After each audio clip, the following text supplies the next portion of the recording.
Hey guys, I just wanted to talk about person first language versus identity first language as an autistic person. I see a lot of discourse online, specifically from autistic people about it, and I feel like my opinions on this could help people see that it's not as big of a deal as they think. When I first got diagnosed, I didn't really get why people use person first language. Like, sure, I'm a person with autism, but it felt more succinct and accurate to just say, I'm an autistic person.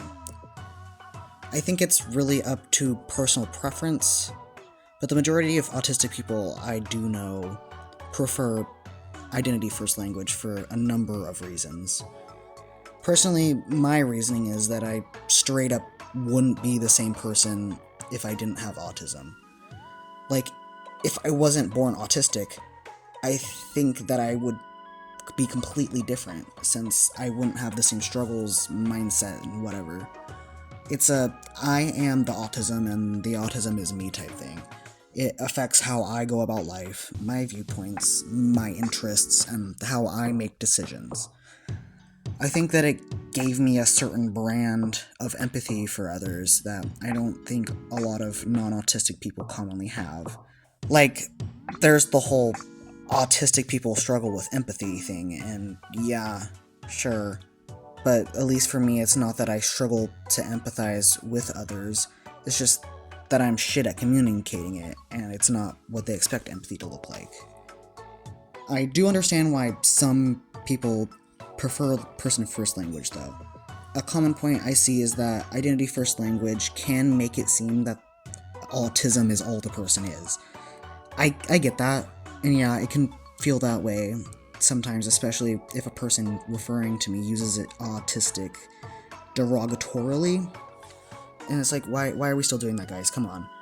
Nobody wants to be referred to as the autistic either. It's kind of the same as calling someone the gay or something. But I feel like the majority of person first language pushers either have autistic kids and aren't autistic themselves, or are Twitter people who will rage over anything anyways.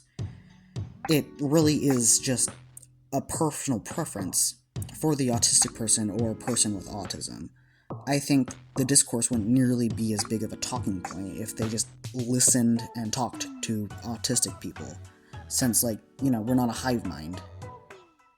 We don't all agree on the quote-unquote correct terms, just like every other group in society.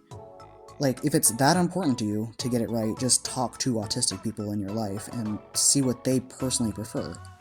This isn't a thing you can generalize for everyone, and that's okay.